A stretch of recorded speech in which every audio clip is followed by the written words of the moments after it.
السلام عليكم ورحمة الله وبركاته. የሰው ልጆች በቂያማ ቀን እጅግ አሳዛኞች ናቸው። አላህ ምን ይላል? ይበሰሩነሁም ይመለከቷቸዋል ቤተሰቦቻቸውን። ልጅ አባትን አይኑ ፊት ለፊት ይመለከተዋል፣ ያለበትን ጭንቀትም ያያል ያውቃል። አባትም ልጅን ያለበትን ጭንቀት ይመለከታል። ልጅ አባት እናቱን፣ ወንድሙን፣ ሚስቱን፣ ልጆቹን ሁሉንም ቤተሰቦቹን ይመለከታቸዋል፣ ያሉበትን ሁኔታም ይረዳል። ነገር ግን ሊያናገራቸው ፈቃደኛ አይሆንም።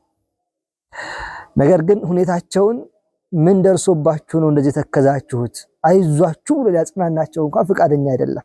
ትቷቸው ይሄዳል። በራሱ ጉዳይ ቢዚ ይሆናል። ነፍሴ ነፍሴ ይላል፣ ይጨነቃል የሰው ልጅ ያን ጊዜ። ናም አላህ ተባረከ ወተዓላ ይሄንን ካለ በኋላ እጅግ የሚያስደነግጥ ነገር ይናገራል። የወዱል ሙጅሪሙ ለው የፍተዲ ሚን ዐዛቢ የውሚኢዚን ቢበኒህ ይላል።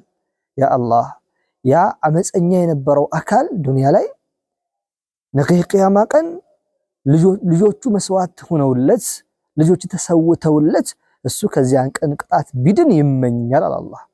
ዛሬ የሚሳሳላቸው እዚህ ዱንያ ላይ የሚወዳቸው ልጆቹ፣ ነገ ግን አኻራ ይሄ ሁሉ ፍቅር አይኖርም። ናም ይሄ ፍቅሩ ቢኖር እንኳን ልጁን ጀሃነም ውስጥ ወርውሮ እሱ ጀነት መግባትን የሚፈልገው። ልጅ መስዋዕት ይሁንና ላንተ አንተ ጀነት ግባ ቢባል እሺ ይላል። ይሄ ብቻ ነው እንዴ? ልጁ ብቻ በፍጹም።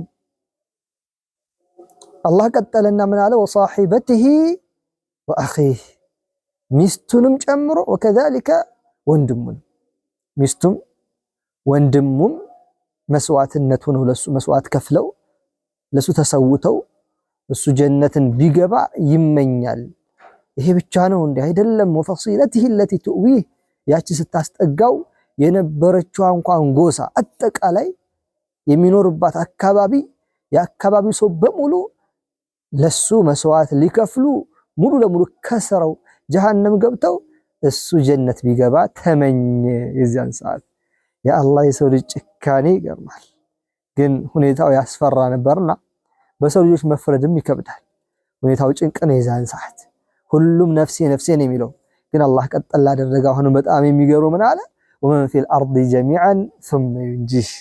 ያ አላህ የአንድ አካባቢ የሰፈሩ ሰዎች ብቻ አይደለም፣ አጠቃላይ በምድር ላይ ያሉ ሰዎች በሙሉ ለሱ መስዋዕት ሆነው ማለትም ለሱ ከፍለው ማለትም ጀሃነም ገብተው እነሱ ጀሃነም በመግባታቸው እነሱ ለሱ ተቀጥተውለት እሱ ጀነት ቢገባ ይመኛል። አጠቃላይ ثم ينجيه። ከዛን ይሄን ሰው አላህ ነፃ ቢያወጣው ከጀሃነም ወደ ጀነት ቢያስገባው ይመኛል።